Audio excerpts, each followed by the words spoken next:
You showed me love.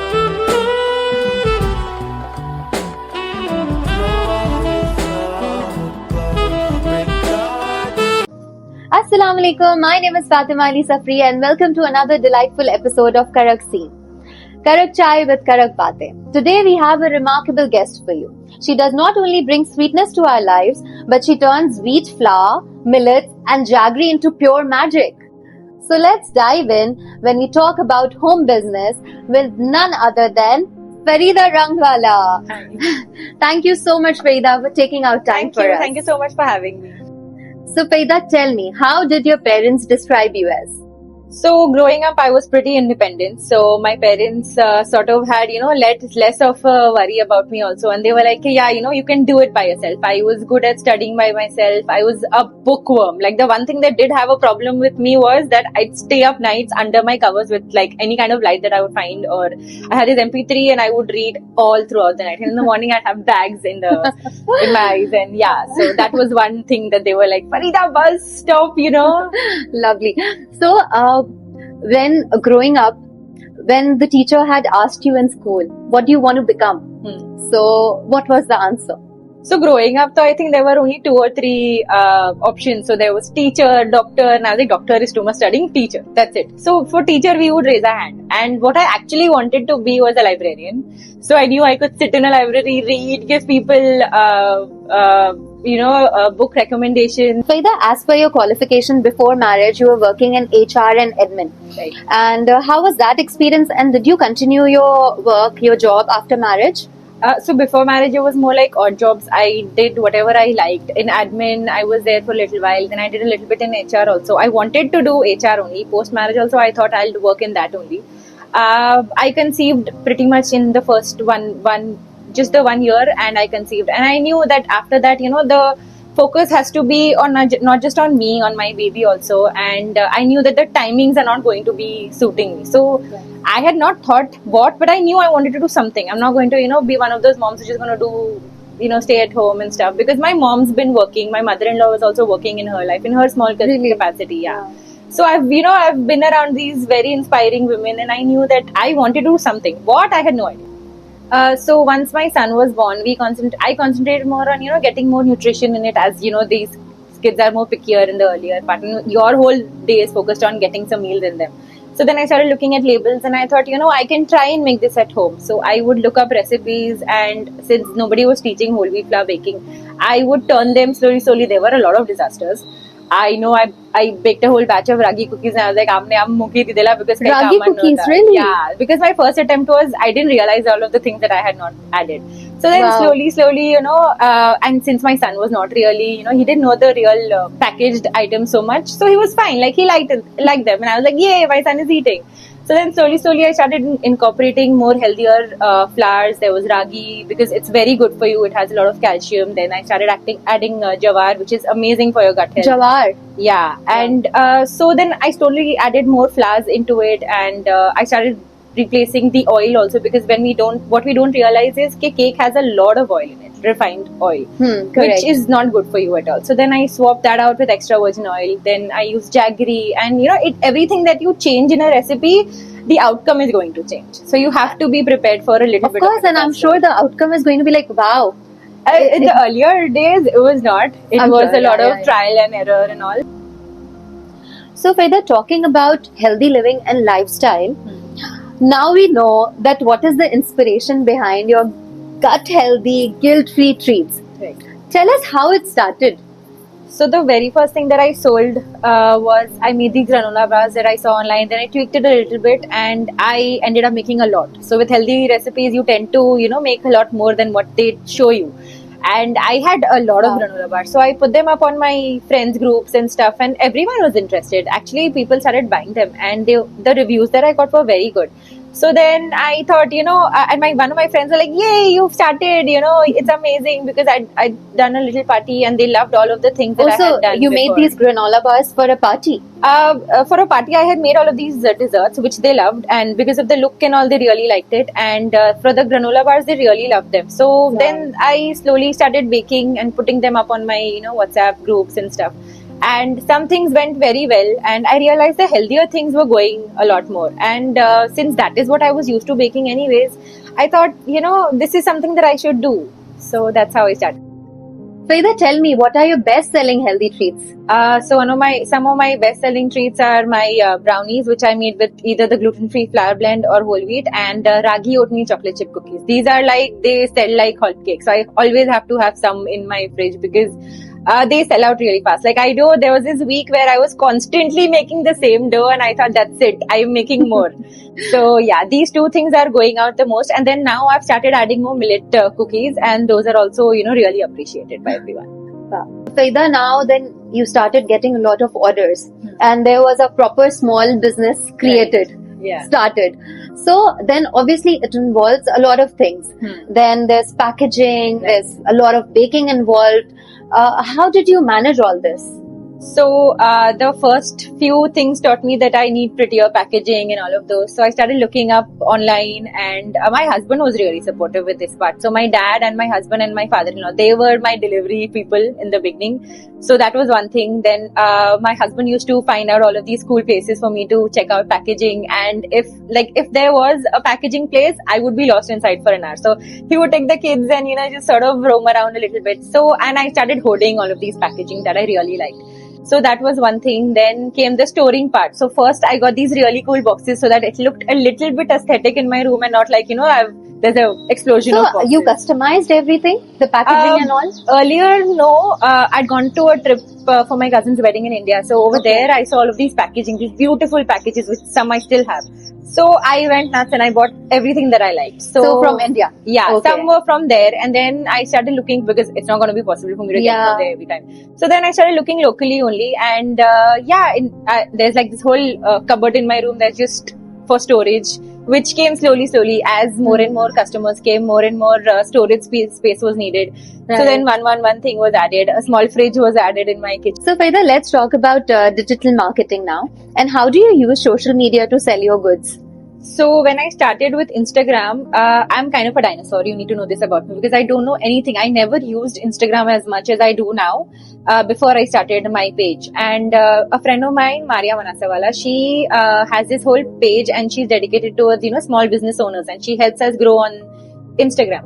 And so the first person I thought of was, okay, Maria, you're doing everything for me. You're helping me. She's like, no, you can do it. She taught me like, at night 12-1 we had our appointments because even she has small kids and mine were also 2 and 3 and 6 at the time. So we would sit at night, she would send me screenshots, this is how you make a reel, this is how you're going to edit. We came up with a brand name together.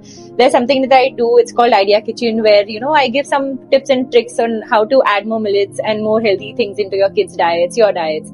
So that was the idea, and she really helped me out. And then slowly I feel like the more you support other people in their business, in their journeys, the more it comes back to you. I know the first order online that I got was from a friend who I had met on Instagram only. And it was such a big thing for me. Like, someone is paying for something that I am going to make for them, and it's my blood, sweat and tears that are going, in my work and all of that. And it was just amazing. That first order just made me feel so good. I had tears and everything, and it was just very special. And the only reason she had bought from me because she was like, okay, you've been so supportive to me. I don't know Taru kyu was, but I want to try. I want to see how it goes. And and the first thing that she did, she really liked it. And she put it up on her page, and then slowly, that's word of mouth, and that's been another thing, Tell us more about the misconceptions about healthy ingredients. So one misconception that a lot of people have is, as Indians, we can digest gluten.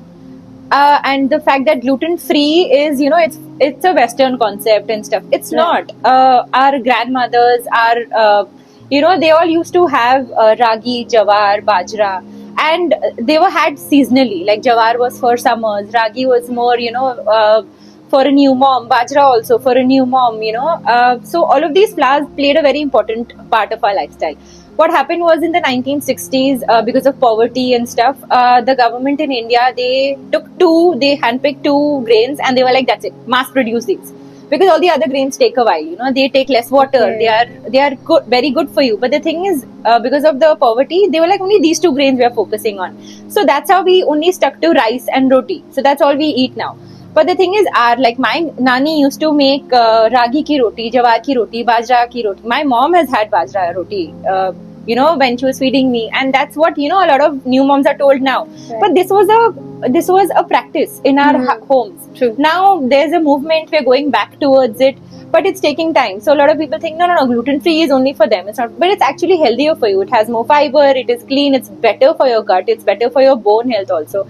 So I feel this is one thing, a lot of people should go back to, sort of include them, add them to your daily eating also. And as healthy treats. Yeah, as healthy treats and into your, daily lifestyle as well. It will do a world of good for you. Feda, I've seen your page and you have taken a lot of stalls also in different places. So how do you come to know about all this?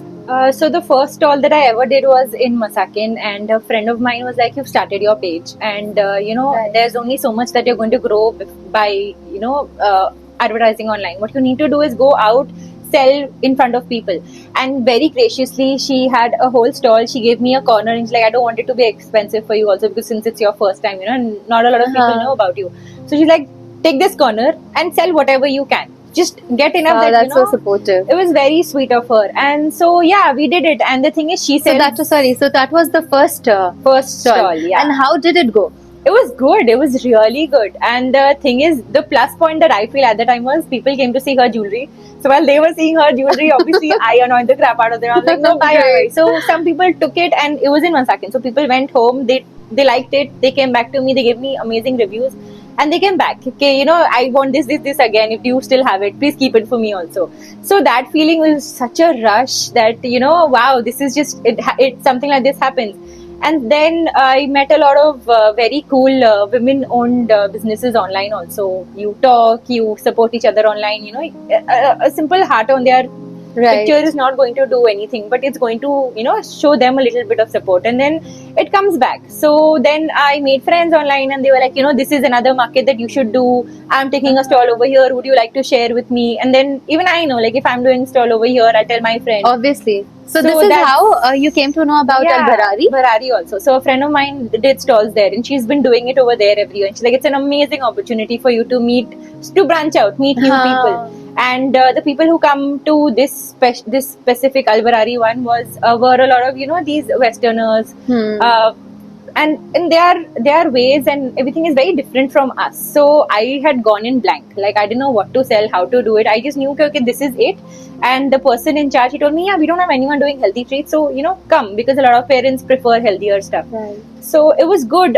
In fact, this last week I did my second one in Al-Barari only, and there were some people who specially came just to buy from. They're like, you were here last time, how come you're here? We came looking for you only. We thought maybe you're there, you're not there. And then they came and they bought, and it's just amazing feeling. Wow, that's so nice and so inspiring, and I wish you all the best. Thank you. आगे आप जब जहाँ stalls low, I'm sure it will be a great success. Thank you so much.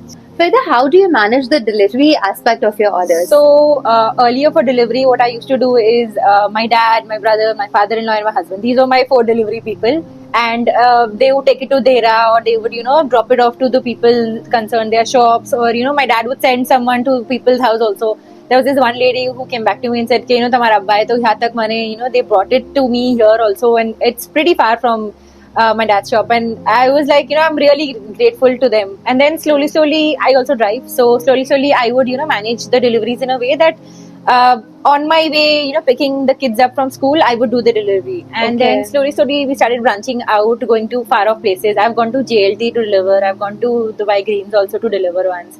Wow. It took me so long. It was like, but it was cool. I would drag my husband with me, and that would be our me time for the week.